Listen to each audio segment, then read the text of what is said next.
Hello, everyone. A very warm welcome. Good morning, good afternoon, good evening, I expect for some of you. A very warm welcome to our event celebrating 100, I can hardly believe it, data partnerships. My name's Claire Melamed. I'm the CEO of the Global Partnership for Sustainable Development Data. And we have been incredibly proud to work with all of you on the call and many others, our 300 partners, over the last 6 years now since we were created, to bring these partnerships into being and to learn with you along the way about what makes a good partnership and how to make sure that we're using, as we say, the world's best data to solve the world's worst problems. In a moment, I'm going to hand over to Aidan, our wonderful moderator for today. But just a few housekeeping from me first. First of all, very importantly, there is simultaneous translation available. I think most of our speakers will be speaking in English today, but if you prefer to listen in French or in Spanish, there is a button you can click at the bottom of your Zoom screen, which will offer you that choice. And many thanks in advance to our interpreters who will be working very hard to make that happen. As we celebrate our 100 partnerships, we've launched some materials today so that we can all learn and understand really the depth and the breadth of the achievement. First of all, we're launching a report that really focuses on the partnerships that for the last few years we've been working on with the UN Economic Commission for Africa, focused, as we all have been, on ensuring that we're using data to provide the information, the tools that governments need to respond to the pandemic that we've all been living through. And secondly, we have also brought together information and learning from all of those 100 plus partnerships. There's a story map that my fantastic team have put together. It's beautiful and thoroughly recommend that everybody look at it, and also very informative. You can look at a table which contains information about all the partnerships and click on individual partnerships to understand a bit better what's been done. I'm going to hand over now to Aidan, who, as well as you will discover being a wonderful moderator, is, I'm very proud to say, a member of the Global Partnership for Sustainable Development Data's board, which, along with our technical advisory group, have really guided and supported and led us through these years and through these 100 partnerships. And I very much thank Aidan, his colleagues on the board, our technical advisory group, and all the partners really that have brought us to this moment. So Aidan, I'm sure, is known to all of you on the call, but as the director of Twaweza, also runs an organization which is absolutely dedicated to all the values that we share, inclusivity, and really making sure that the knowledge that we have is used for the benefit of all. Over to you, Aidan, and many thanks. Thank you so much, Claire, for such a wonderfully warm introduction. I don't deserve it, but thank you very much. And good morning, good afternoon, good evening to all of you who are on this call. There's over 100 already, so we are maintaining the pace of 100 partnerships, 100 participants. So my name is Aidan, and I'm really proud to be with you here. I'm thrilled to welcome you all to celebrate this important milestone of these 100 partnerships. So I joined the partnership in 2016, and I've seen how people really can come together to attack difficult issues using data, such as data financing, bridging sectors, one and the other, to work constructively together and to have some tough conversations when they need to happen. I myself have had a bit of a tough experience as a result of data. We published a survey and my passport disappeared, but that's a story for another day. So we have a really great agenda ahead of us. We're going to hear some great examples of some of these data partnerships and to distill the achievements, the challenges, the lessons learned. And then we will open up the floor to all of you to really engage and interrogate and ask questions and learn from one another. One of the really important part of GPSDD is the peer learning and cross horizontal partnerships that we try to build.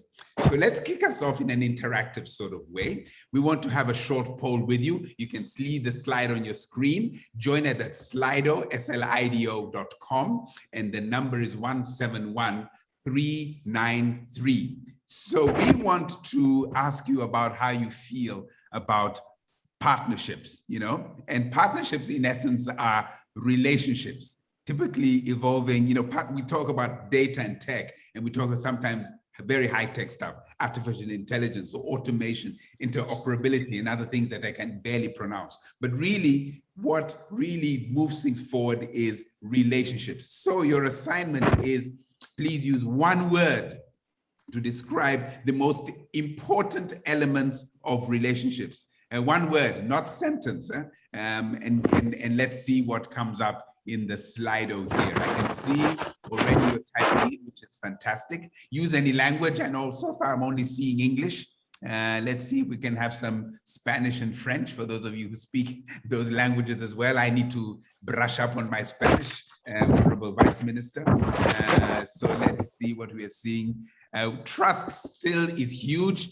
Respect is coming up quite importantly. I see the French word bienveillance, lovely. Écoute, listening, umoja in Kiswahili, lovely. Empathy has become a bit more important as well. Openness, synergy, accountability, all of these things. Somebody has put the word connect in the chat.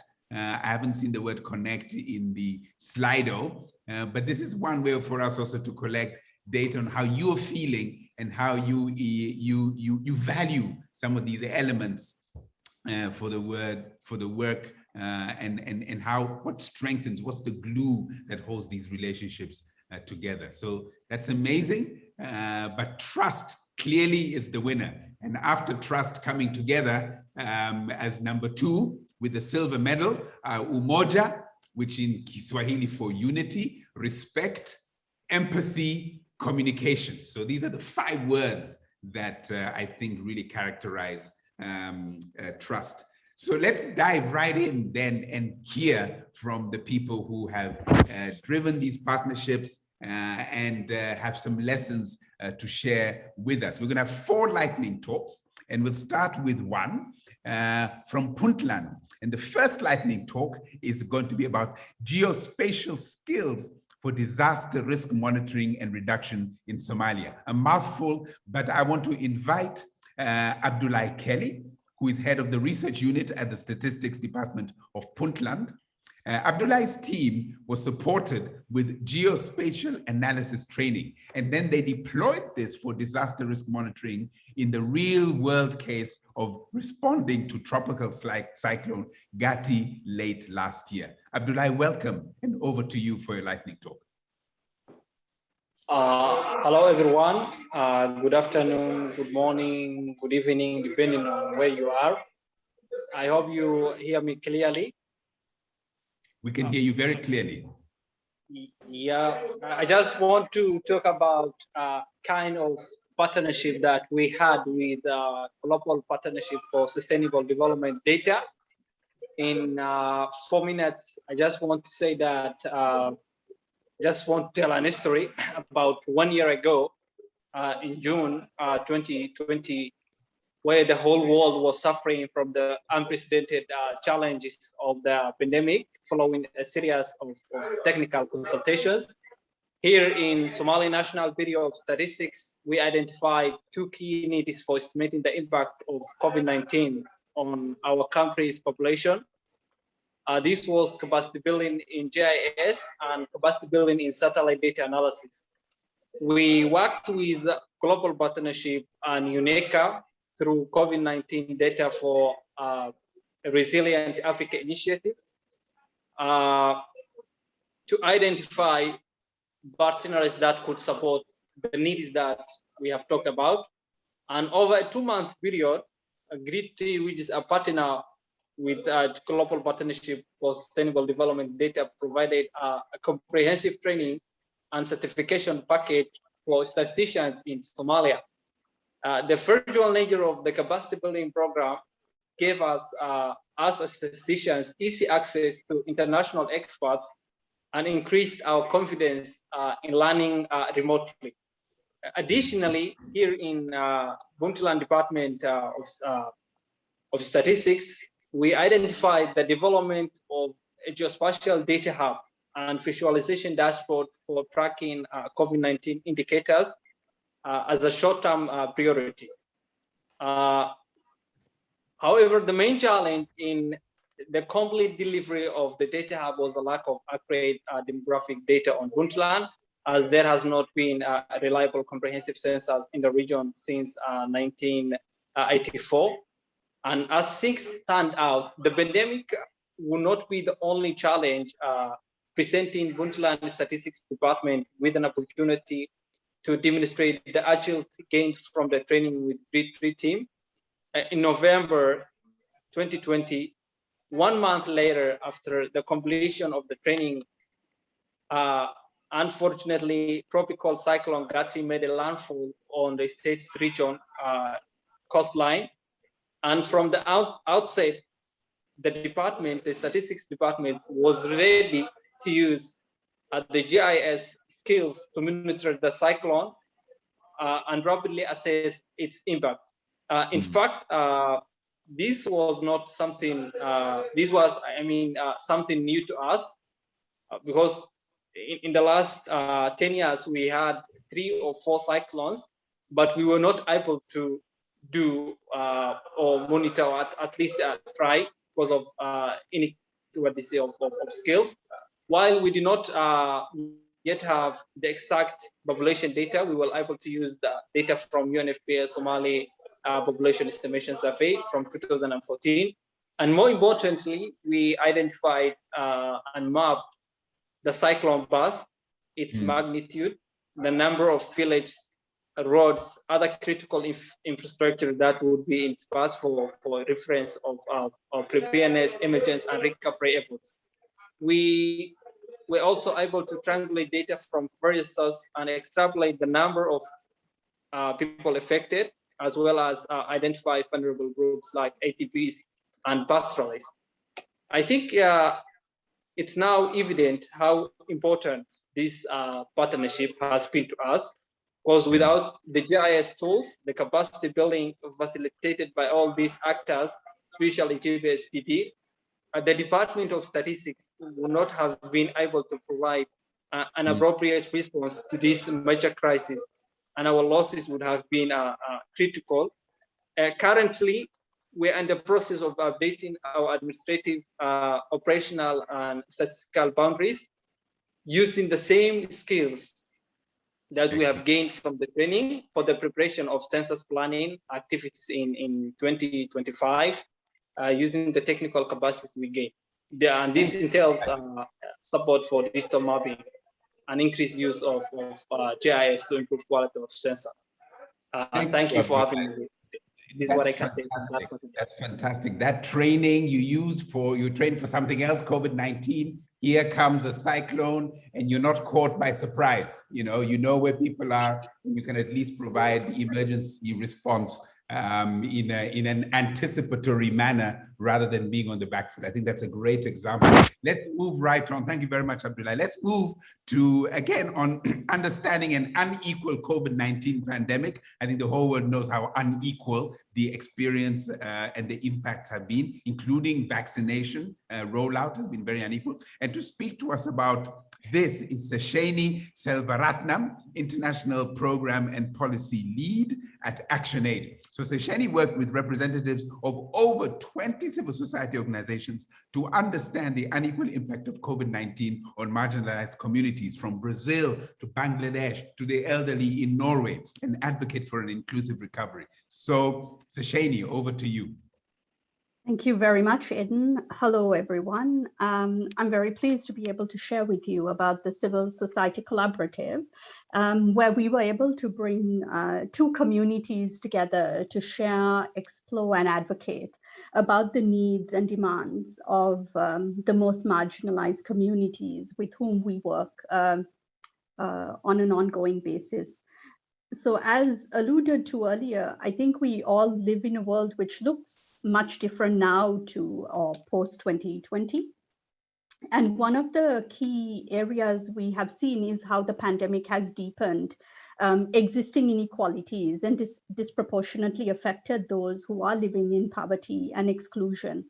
But at the same time, as an individual who works with a civil society organization, we've also seen how people who have been marginalized have been making critical contributions to the COVID-19 pandemic response.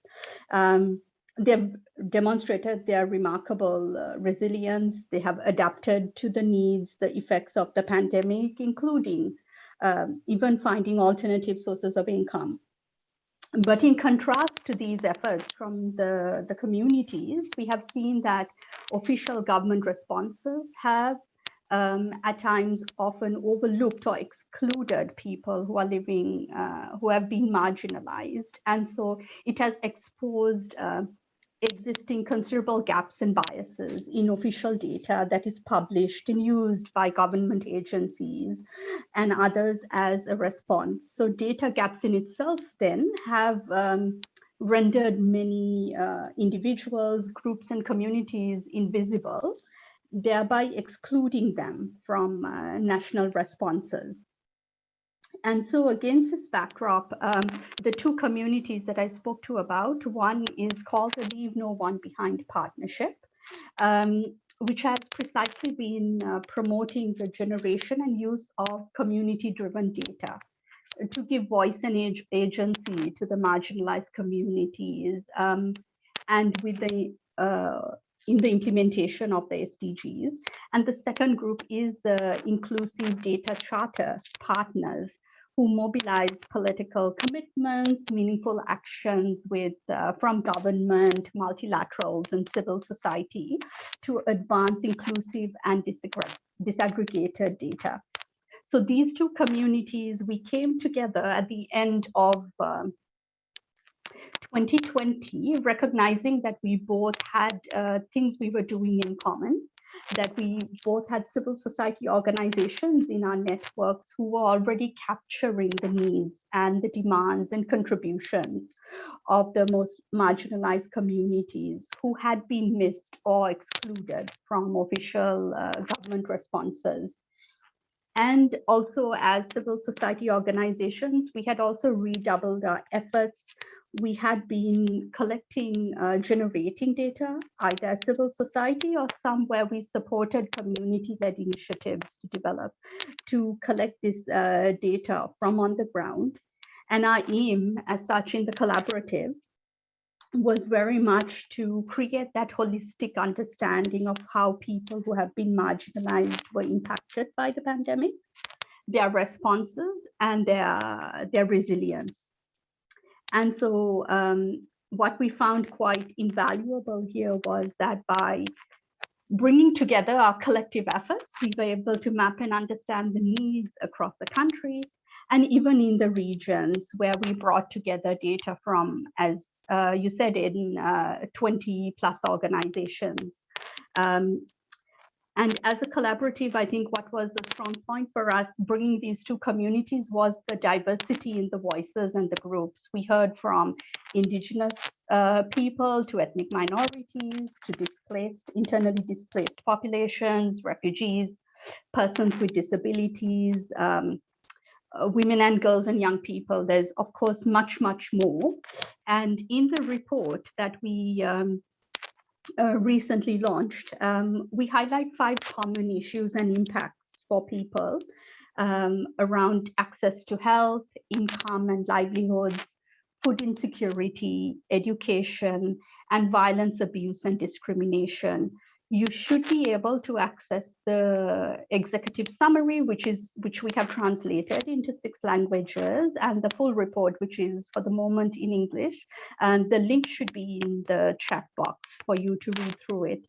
And together, we also co-developed 6 recommendations.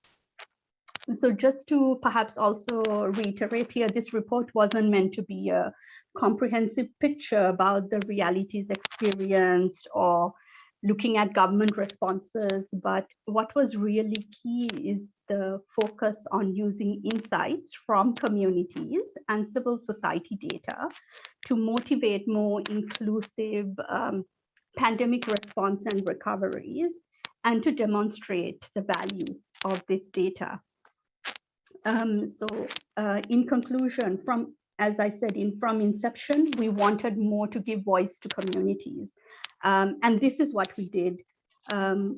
4 community activists from Nigeria, Bangladesh, Brazil, and Finland authored the foreword, and you should be seeing the quote from one of the authors on the screen. You can read more about this also in our report. We launched the report at the high-level political forum in July this year, and all the way from moderation to sharing the voices, we were actually able to bring those communities who have been affected, who we refer to in our work, to be able to share their experiences, both with government representatives, but also with senior civil society leaders.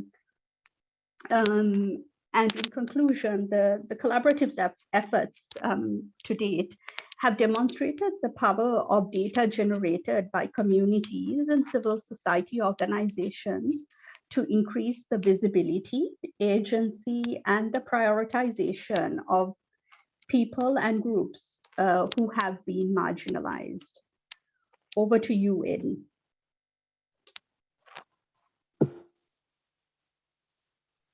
Sorry, I was on mute. Thank you so much for that wonderful presentation. I skimmed through the report today and it was just wonderful. I wish I could read and understand sign language to see what the gentleman from Nigeria was saying. So it's fantastic. Just our own work collecting data around the pandemic found, for example, in Kenya and Uganda, that the informal sector in the urban areas have really taken a massive hit from the pandemic, lockdowns, etc. So it's great to hear your own experiences from there, from your report. It's wonderful. I'm going to read it with a great enthusiasm.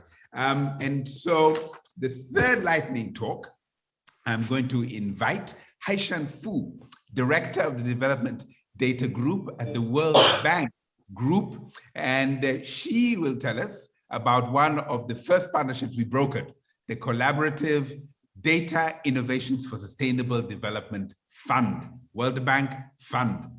The two go together. The fund was designed to drive data innovations through multi-stakeholder partnerships, supporting 38 projects ranging from 25,000 to 10 times that amount in size and addressing several sustainable development goals. Over to you, Haishan. Welcome.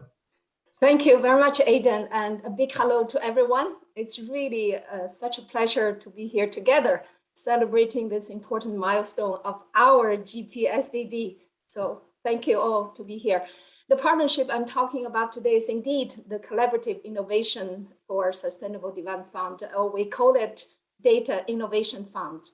It was run from 2016 to 2020 with 3 rounds of funding for a total of 6.4 million, covering, as Aidan said, 38 projects selected from over 900 proposals submitted through 3 open calls. A big shout out to the then UK Department for International Development, DFID, for its great vision and generous financial support. With the fund, the partnership aimed to help identify innovative approaches to how we produce, share, and use data. That is innovation across the whole data value chain. The fund focused on innovation in low and lower middle income countries with a specific eye towards supporting projects that address data gaps for SDG monitoring, building collaboration between local players and both public and private, and developing solutions together. What sets the Innovation Fund apart was its clear focus on innovation with the potential for applications of scale. So by funding these approaches, we were helping to generate the necessary evidence base to bring the promising innovative ideas to scale. As it turned out, the fund funded ideas and projects ultimately covered almost every SDG topic areas with a strong regional focus on Sub-Saharan Africa.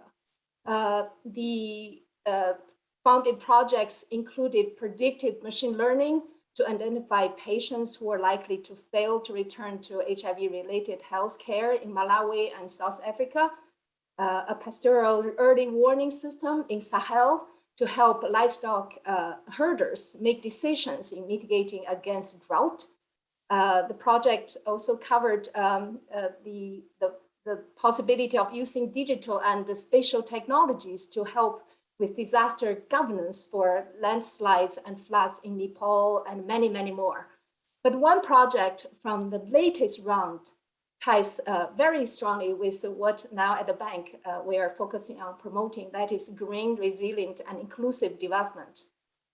This project was designed to help Indonesian cities improve their urban planning for service delivery by scaling up the display heat maps of access to urban services, envision growth scenarios based on different investment projects and regulations, and include community perspectives from various stakeholders. Since it's very nimble during this COVID pandemic, the project was able to adapt itself to help collect geocoded information on communities' need as a result of the impact of the pandemic. So from running this fund, we learned that modest investment between 25K and 250K can lead to big results, especially in establishing the utility of an innovative data method in getting faster and better quality data. And over time, one thing that became very clear was the importance of having a selection criteria that included a proof of concept, with the intent to fund innovative approaches that could be scaled. It is very helpful to have some evidence and proof of concept behind those approaches before taking the step of funding it. Another lesson learned is that especially the importance of scaling existing work as opposed to exclusively chasing the shiny new ideas and shiny new objectives, because the innovative approaches lie along a wide spectrum, and it is very important to pay attention to those that already have some work behind them, therefore can be scaled for wider impact. To close, I really think the best thing about the partnership is, at the risk of sounding trite, partnership itself. In running the fund, we benefited hugely from partnership among multiple organizations to support the design and execution, and from working together to apply lessons learned from early round forward to the next round. And the fund activities has also seen the importance of partnership between NSOs and non-governmental entities like tech organizations, academia, and civil societies, and how this collaboration can really jumpstart the scaling of innovative technologies to really help bring our statistical system to overcome data inequality between countries and within countries. So let me end here, and kudos to the partnership, and here's to the next 100 partnership. Thank you so much, Hashan. I couldn't agree more. But boy, from predictive analytics to tell you who's going to go back for their AIDS medicines to heat maps and access to services in Indonesia, that's a broad range of the innovation there. So thank you for supporting that whole ecosystem. And our final, but not less important at all, lightning talk is from the Vice Minister, Ministry of National Planning and Economic Policy of Costa Rica, Senor Carlos Molina Rodriguez. And his team participated in a capacity building workshop on data visualization, my favorite subject, Vice Minister, and communication using ESRI, Tableau, and other interactive tools to help bridge the gap between analysts and policymakers. You have the magic at your fingertips, because convincing your colleague policymakers to understand data can sometimes be challenging, to say the least. And I'm interested in your work on poverty, labor market, and COVID-19. So over to you, Vice Minister, for your talk. Well, good morning, good afternoon, good evening for all of you who are watching this event from different parts of the world. And on behalf of the Ministry of National Planning and Economic Policy, we want to thanks to GPSD for inviting us to this important event. So I'm gonna give my speech in Spanish, so I appreciate if you can use the interpretation options. We're gonna give you some seconds to look for the options. as you say, we are going to talk about visualization data. So, para nosotros, el proceso de implementación nacional de la Agenda Nacional 2030 en Costa Rica confió en la definición de indicadores nacionales como una de sus etapas tempranas, procurando orientar un proceso riguroso basado en evidencia, donde la definición de metas y compromisos se establecen a la luz de los datos. Esta forma de trabajo utiliza los datos para definir derroteros o destinos, informar decisiones, pero además confía en la estadística como una garantía de un compromiso serio con esta agenda de desarrollo. En este proceso hemos transitado por un proceso de madurez donde hemos escalado desde las capacidades estadísticas con que cuentan los estados hasta el desafío de complementar los datos con los que generan los demás sectores comprometidos con la Agenda 2030. Decía que dentro de este proceso hemos transitado por un proceso de madurez donde escalamos desde las capacidades estadísticas que tenemos los estados hasta el desafío de complementar estos datos con los que generan los demás sectores que están comprometidos con la Agenda 2030. Esto nos permite revisar nuestras rutinas de trabajo y la producción de información e integrarlas cada vez mejor en beneficio de las brechas de información.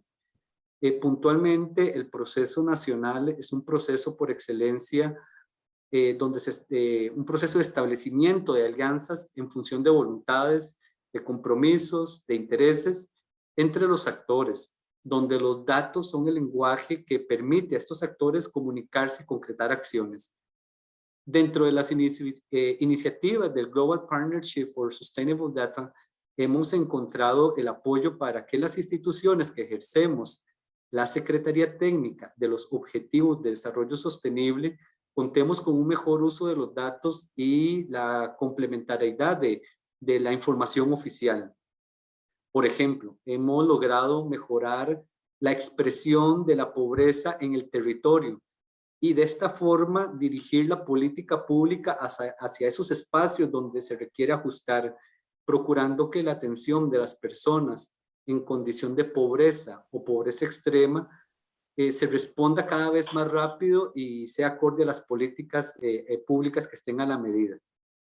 Otro asunto, otra variable que también es importante es que las fuentes de información algunas veces puede resultar confusa para los diferentes actores que desean vincularse, por lo que un adecuado uso de las herramientas de visualización permite a cada quien entender esta problemática desde su perspectiva y con ello se refuerza el compromiso de los actores en función de sus objetivos y de los recursos que tenemos.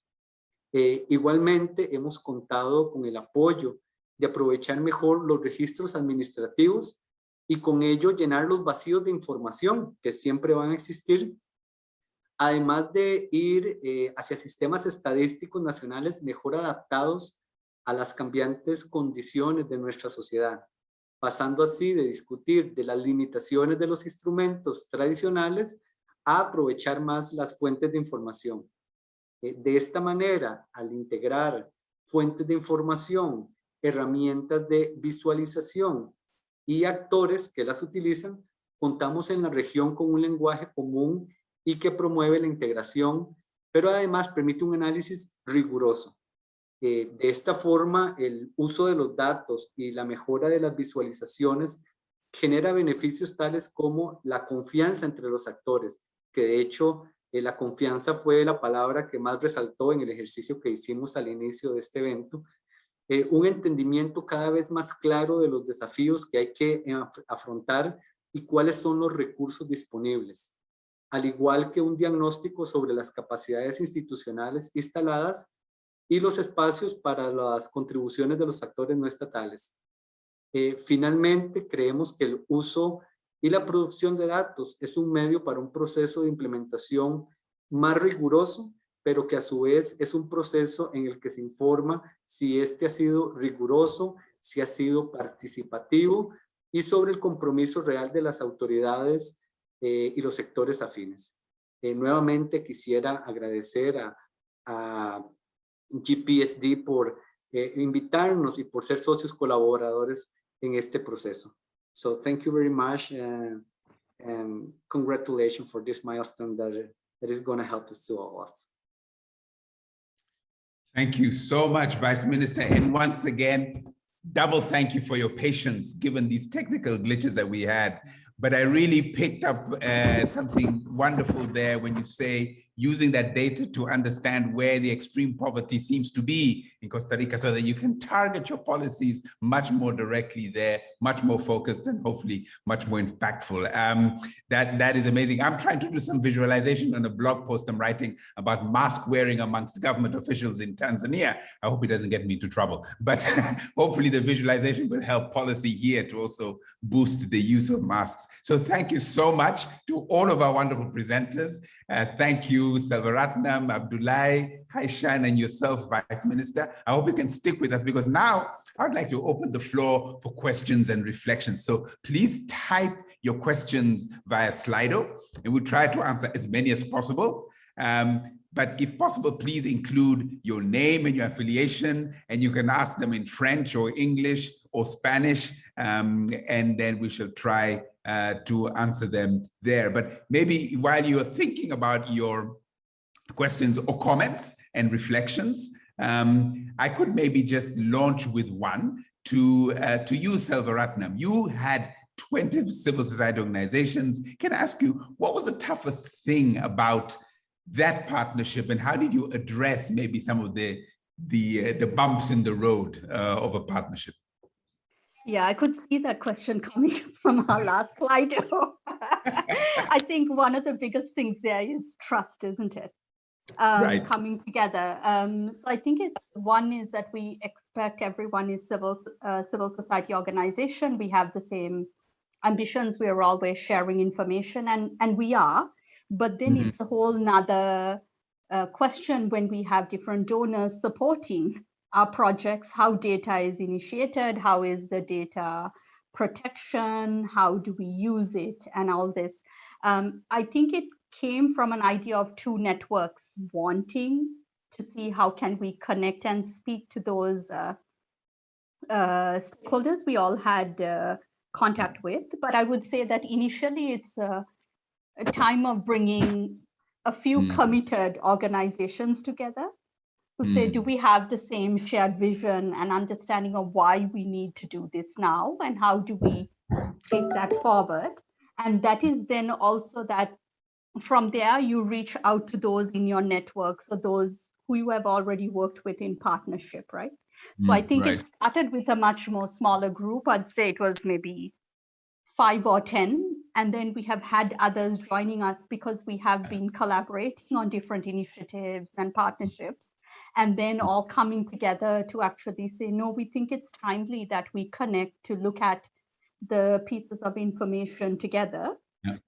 But like any collaboration, right? Of course, there's teething issues. How do we refer to a group? What are the definitions? How do we address them? But I think behind it is that common or shared goal of actually, we want to see how we can address the needs on the ground together. Yeah. Yeah, thank you. Always you have to, lots of talking, communication to build trust. So the questions are appearing now. There's 2 questions for Haishan, so I'll come right to you. What technologies do you think the global community needs to be paying attention to when you look out there? And a second question, are there any of the projects you spoke about that are being supported by the bank for scale up, right? So you start to support, are there any that are scaling up, and to what extent has this been done? Yeah, thank you so much. It's actually, it's incredible to see the different technologies offers very different solutions, but it's really when they come together might give us the best insight. This is also why as you know, that the World Bank recently launched a World Development Report. It's the first ever report focused on data for development. It's called Data for Better Lives. And it made it very clear that at the same, while the public intent data created by government, public statistical agencies will still remain the backbone for any data systems. It's really the potential of private intent data generated through different kind of applications of technologies hold a great potential, and oftentimes it's when they're combined could yield best insight. This is also why not only that we're working very closely with the GPSDD to foster those innovations through, for example, we just discussed the Innovation Fund, but also creating new partnership with private sector. We have been working with IMF, Inter-American Development Bank, OECD, and UNDP, created this development data partnership. Right now, we have over 24 private companies working together based on harmonized legal agreement and secured IT platform to access data generated by those private companies. That is not just linking data or Facebook data, Google data, but also geospatial data and traffic, data that from rideshare companies or others, geospatial data, in order to really help to foster how this data can be used for different purposes to solve different problems. So there's not one particular technology we're holding on to, but rather to see how we're really exploring the potentials and try to find the best applications to support, as Claire said, using the best data to solve the worst problems. Thank you. I'm going to ask this next question to a policymaker, Vice Minister from a former head of the UK National Statistical Office or Office of National Statistics. He says, what have we learned from the first 100 partnerships that will, and then somebody put the slide down, that will hopefully help us scale up this global partnerships across the world? What have we learned there that you think we need to take to other places? From your experience, Vice Minister Rodriguez. Número uno, lo que aprendimos es que alcanzar en nuestro caso los objetivos de desarrollo sostenible y no dejar a nadie atrás es un esfuerzo del gobierno, de la empresa privada y de la sociedad civil. Y en la medida en que logremos tener la mayor información, así podemos dirigir mejor los escasos recursos que tenemos para que tengan un mayor impacto en la pobreza, en alcanzar los objetivos. Hemos aprendido de que las empresas privadas y la sociedad civil manejan información que no tenemos nosotros. Y como lo decían, es importante tomar esta información y unificarla para poder entender otras variables que no tomábamos en cuenta. Otra cosa importante que hemos aprendido es que la información tiene que estar disponible de una forma abierta para que todas las personas puedan hacer sus propios análisis, la puedan manipular para que esta información les ayude a ellos a tomar decisiones, no que tengamos información estática, con gráficos estáticos, sino que sirvan para que cada institución, de acuerdo a sus características y a sus objetivos, logre utilizarla para desarrollar políticas públicas, para desarrollar proyectos, para desarrollar acciones que le lleguen directo al problema. Y finalmente, otra cosa que hemos aprendido es que cada región, cada pueblo, cada persona tiene necesidades diferentes. Anteriormente, hace muchos años, las decisiones gubernamentales se tomaban de forma general y muchas veces no entendíamos las características de una población determinada, porque en un espacio territorial comparten personas que tienen características étnicas, socioeconómicas, de discapacidad, de orientación sexual, que necesitan diferentes atenciones. Y en la medida en que la información esté desagregada para nosotros, nos permite que los recursos tengan un mayor impacto, tengan un mayor beneficio y mejore la calidad de vida de las personas. También hemos aprendido que las alianzas con otras instituciones a nivel internacional nos permite tener acceso a información que de por sí nosotros no pudiésemos costear. Nos permite tener acceso a experiencias, a buenas prácticas que podemos adaptar a nuestro sistema y ganar esa experiencia para tener resultados más rápidos y más concretos. Thank you. You said a couple of things that are music to my ear. The most important was we need to understand that official non-government data can be very important. So civil society data, private sector data can help government form policy much better. I'm working very hard to try and achieve that in the space that we're in, to promote the citizen-generated data, and through the partnership, we're trying to make that even more acceptable in the official statistics. Now, sadly, we need to move on. I know there are lots of questions, lots of insights and excitement. I can see it in the Slido, but let's move on to community announcements. We're a family, we're a community. There are events coming up that we would like to participate together. I know I'm going to be participating in one particular one, but before I invite everybody, I want to thank once more our wonderful lightning speakers, Abdullah Kelly, Selvaratnam, Mr. Rodriguez, Haishan Fu. Thank you very, very much for your insight and for infusing all of us with your experiences. So thanks very much. So let's go to community announcements. And I believe we have a couple. We have from the United Nations Statistics Division. Let's see if Mr. Ian Rutherford is there. We have Kate Callot from NVIDIA. I think that's how you pronounce it. Kate, maybe you're the first one on the list. You have 3 minutes to give us your quick community announcement. Sounds good. Thank you, and thank you for the Global Partnership for Sustainable Data for having us today.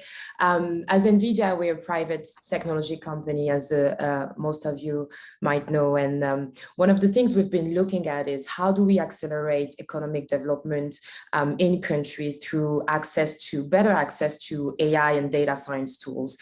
And right now, we've been looking at it from a national perspective, working with public sector companies, but also from an ecosystem perspective on the other side, working with developers and practitioners. We have had discussions with the Global Partnership for Sustainable Development Data to understand what were the needs and the missing pieces in the application of AI and data science in building AI and data science applications, more specifically in Africa. And what we realized is that on the continent, the AI innovation is driven differently than other parts of the world. It's an innovation that comes from grassroots communities, startups, developers. They are at the forefront of innovation in AI and data science. And it's something that is a little bit similar in other regions of the world, like Latin America, for example. So the problematic we've been looking at lately is around how can we foster collaboration between the public sector, between the private sector, and between the developers and the startups driving this AI innovation. How can we put together a framework which would help accelerate local capacity building through AI, with AI and data science? So this framework right now is still in exploration. We're looking to frame the collaboration in under a couple of different buckets. The first one is around how do we provide greater access to technology infrastructure, and how do we provide technical leadership to some of these nations? How do we long-term wise accelerate capacity building and invest in universities, in developers and startups, foster those local ecosystem? And the third, the last but not least, how do we accelerate research and development in multiple research segments, including healthcare, including population census, and so on and so forth. So today it's a community announcement, but it's more a call for partnership, whether you're a MDB, whether you're a public sector, National Statistical Office, whether you are a international organization, or a private company, a private technology company, we want to keep working on this framework, and we want to keep advancing this framework, starting with Africa, but expanding beyond to the world. So it's a call for partnership. Feel free to reach out to us. Feel free to reach out to the Global Partnership for Sustainable Development Data. And we look forward to working all together to reduce the compute divide in AI and data science. And I also wanted to say congratulations again for this 100 partnerships today. And thank you for having me. Thank you so much, Kate, for that invitation. Just a quick one. There's quite a number of announcements here. I've just missed one. When the when the slider scrolls down, I lose who's next. So who I'm seeing here was Ian, actually, Rutherford from UN Statistics Division. Thank you. Ian, karibu. All right, thank you, Aidan, for letting me take the floor. Hope everyone can hear me. And thank you to GPSD, who are our partners, of course, in putting together what I'm going to talk about is make some announcements on the UN World Data Forum, which is happening 3rd to 6th October 2021 in Bern, Switzerland. This is a hybrid event. The first time we've had the chance to make it in this format. Last year we had the virtual format, which was very successful, 10,000 registrations. I hope many of you were there. I hope many of you will join us again.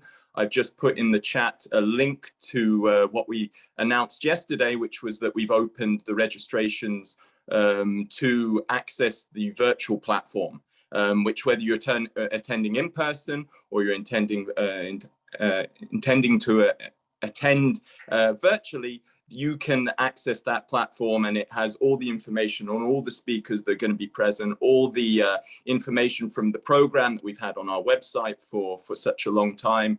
And thank you to those who have organized the session. It's been a trial to get to this point, but we're nearly there and looking forward to opening the show. Just a couple of other things to mention. I mean, I'm really pleased to be addressing this group. I think partnership is pretty much the key to this, the theme of this forum.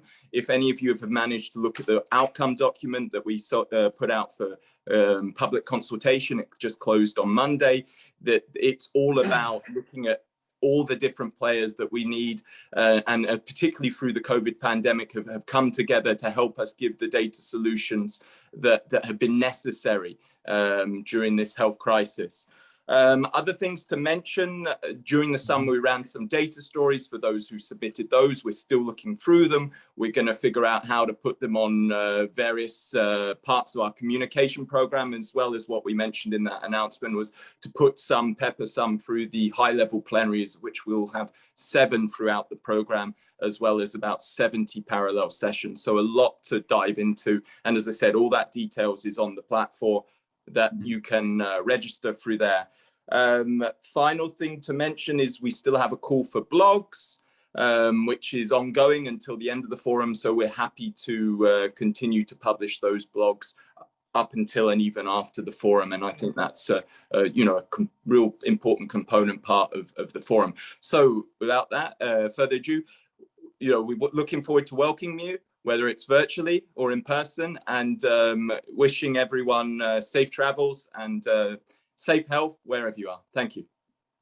Thank you very much, Ian. I just want to announce that I shall be there in person in Bern. So I'm really looking forward to it. Let me see. I think the next one is, let me catch up. Freddy Rodriguez from CEPEI, Road to Bern announcements. Do you have one quick one, Freddy? Yes, thank you, Aidan. Yes, Freddy.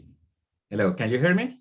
Yeah, we can. Okay, thank you, Aidan. And thank you to GPSDD as well for this good celebration about the 100 partnerships, which we actually celebrate in a double because we are strong partners of GPSDD from CEPEI. So my intervention is about an initiative that we have with the National Statistical Office from Colombia, DANE. It was launched at the beginning of the year, Road to Bern, that it actually linked to the previous intervention from Ian about the World Data Forum. So we've been having a series of webinars. I will share the link in a moment. And the last webinar is September 24, next week, 23rd, sorry. And it's about data visualization as well, journalism, and other elements that are very much important to integrate data and how the data is becoming policy as well. And this exercise with the National Statistical Office from Colombia is also involving civil society, academia, other actors from Latin America and the Caribbean region to share the experiences and actually to bring those experiences to the World Data Forum.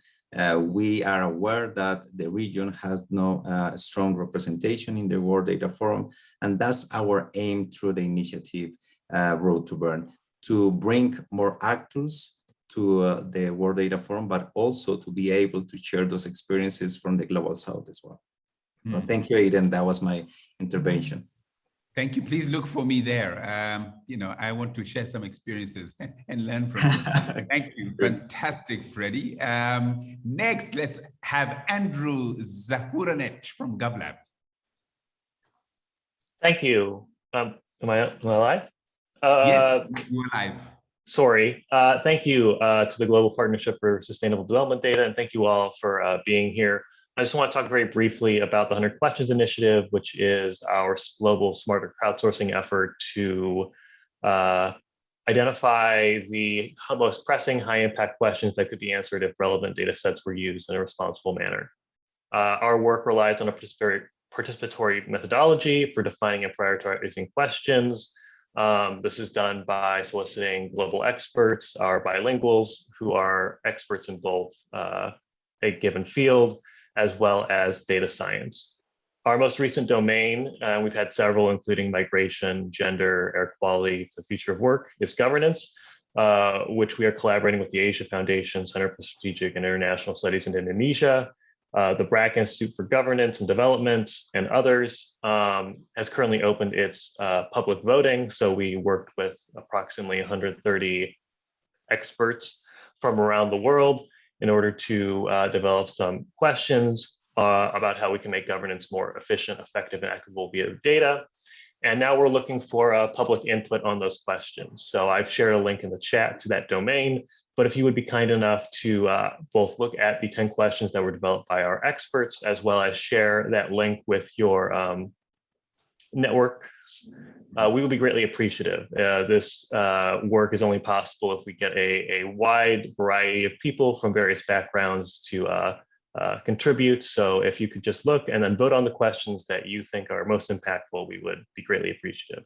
Deadline is the 1st of November. Thank you. Thanks very much. I shall post some questions in Kiswahili, Andrew, so that you can learn my language. Let's go. I think the next one is Jesus and Philip from IREX, and they may be the very last ones, if I know.